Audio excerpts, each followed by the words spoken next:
Hello, my amazing second grade artists. Today we're going to be starting a new project. We are going to be making these colorful mosaic collages that sort of look like a rainbow. And we're going to be talking about an artist named Alma Thomas. So teachers, before you begin this lesson, look in your lesson plans and search on YouTube for the video Alma's Art Song for Kids about artist Alma Thomas. And your kids will love to learn this fun song about Alma Thomas. And you can play this as many times as you want during the lesson because I think the kids might really enjoy that.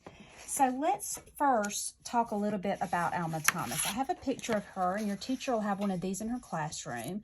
This is Alma Thomas, and this is one of her pieces of art. Alma Thomas was a very famous artist, and most of her life she was actually an art teacher. It wasn't until she got older that she became a famous artist. She was born in Georgia. Let's look at a map of the United States of America. We live here in Mississippi, and Alma was born in Georgia. That is this state here. It's not too far from us. And then she later moved to Washington, D.C. That is our nation's capital. And that's where she taught art, and that's where she lived for the rest of her life. She became very famous for doing paintings in the abstract style. So that means that you couldn't always tell what it was. It was just shapes and colors. It wasn't necessarily drawn to look like something. It was just beautiful shapes and colors. And she used these dots of paint. This is one, it reminds me of a sun because she used mainly warm colors and she made circles using her dots of paint. And I think they're beautiful because she uses these bright colors and it makes me feel very happy. And Alma, as you will see in the song that you learn on the YouTube video, she has artwork displayed in galleries and museums all over the world. And she even has some artwork in the Capitol at Washington, D.C.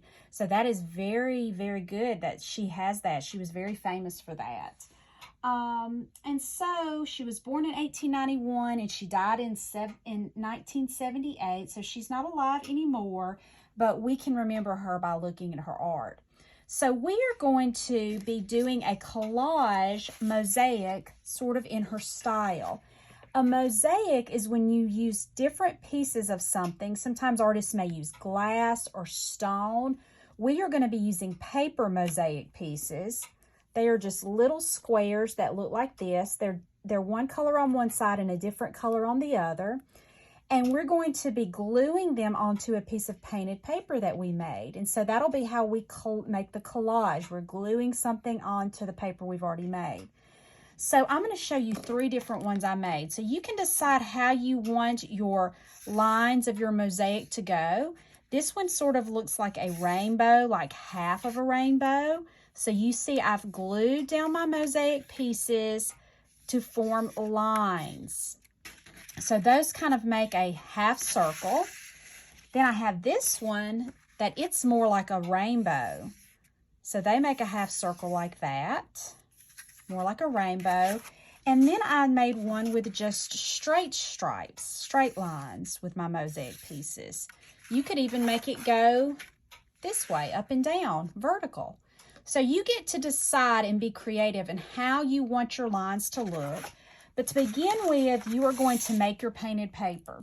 So I am going to take a piece of old paper. Teachers, you'll need to have a center set up where your students can paint. And you've got a 9x9 piece of watercolor paper. Stick your name label on the back. And then you're going to need some water and brushes. I'm going to have 2 bowls of water. One for dipping my brush in when I'm using cool colors, and one for warm. And that'll help my paint water not get dirty quite so quickly. Then, teachers, you will have your paint in these little containers. And I like to do them in order of the rainbow. It helps the students. So I've got red, orange, yellow, green, blue, and I've got magenta here for my violet. You could have violet or magenta. They're very similar. And for the green, I used lime green. I like lime green because it's really bright, looks really pretty.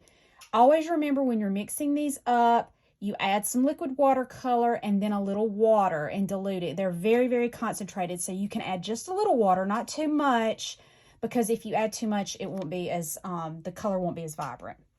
Okay, so I'm just going to put that here so you can see some of it. You won't be able to see the whole thing. And then you're going to let the students paint. So they will decide, also have some paper towels because you'll need to dry your brush out between changing colors. So they're going to decide if they want their paint rainbow colors to go straight or up and down, or they could do like a part of a circle, like an angle like I did, or they could do rainbow. I'm just going to do one with straight. So first I've got my brush. It's wet, so I'm going to dry it out, and I'm going to start with red. So I dip it in red, and then you just drag it a little bit on the sides because you don't want too much paint. And I'm going to start at the bottom, and I'm just going to paint all the way to the edge, the red. Then I wash my brush. I'm dragging it on the bottom, scraping on the bottom, getting a lot of water off by dragging it on the side of the bowl, drying it with my paper towel. Then I'm going to go into my orange. And it's okay if it touches into your red. It will blend really nicely if you do that. Okay, then I'm going to wash my brush again. Always wash your brush so you don't contaminate all your colors. Then I'm going to get my yellow. And it's going to start to look like a rainbow of colors. They just flow into each other, so pretty. You never know quite what it's going to do, and that's the fun of it. There's my brush. Now I'm going to start into my cool colors. So I'm going to rinse them in my other bowl. So I'm going to start with green, my lime green. It's going to go right in there. Get a little more. And then I'm going to rinse it over here in my other bowl. That way, like I said, it won't dirty up your colors so quickly. I'm going to get some blue. Ooh, that blue is very vibrant. That will be pretty. You're going to notice the paper is going to start to curl a little bit. That just happens. Teachers, you may have to kind of help hold it down for them. Once they are dry, you can sit books over them, and try to flatten them out because you want them pretty flat for when they start their mosaics. They'll kind of flatten out on their own.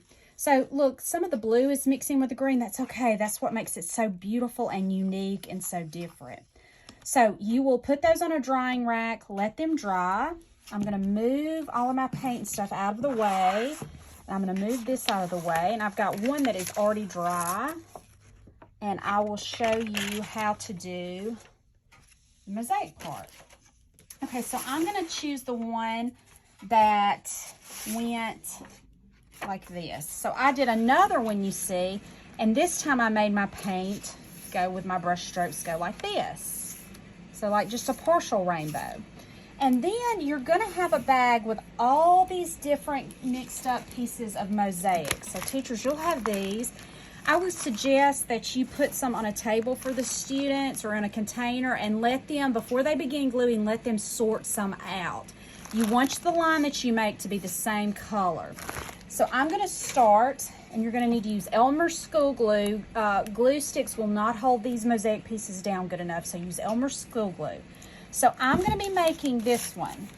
I'm going to make the one where the arches of my rainbow kind of go at an angle. And you have to start with just a few. So I'm going to start with one.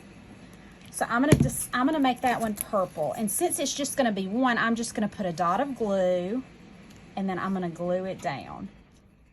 So now I need some more here. So I'm going to get my red. Actually, I'm going to go with yellow because the red was just blending in with it. So I need something that'll really stand out. So also be thinking about where you're going to be gluing it. So I'm going to make a stripe, and I'm going to use my glue like this and make a stripe, and that's how they will go. So it's okay if you can see glue. You'll leave a little gap in between, and it will dry clear, and you won't even be able to tell. Okay. So now I'm going to make another stripe. So I'm going to go here, that. Teachers, if you want, you could make a few of these for your students the glue, just the glue lines, and just kind of get them started, seeing what it's like, and then let them do it. And so you just place those in a line. So you kind of see what I'm doing. Teachers, you'll probably have to help them kind of get started.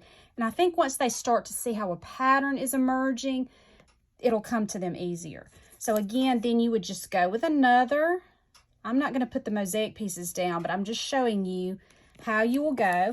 And then don't go all the way to the edge. Leave some of your watercolor paper showing so that it looks like a rainbow, or like you can still see some of your beautiful painted paper behind it. So you see on this one, let me pull this one out of the way. See how I didn't go all the way to the top? I left some. Let teachers let them leave about a third without stripes, and it'll just give variety, and it'll just let some of that beautiful paper show through. So they should be doing a little over half in the mosaic pieces and leaving about a third without.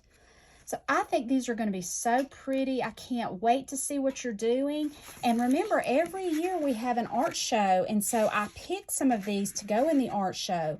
So work really hard and try to do a really good job, and maybe yours will get to hang in a gallery just like Alma Thomas's did. I'll see y'all next time. Bye.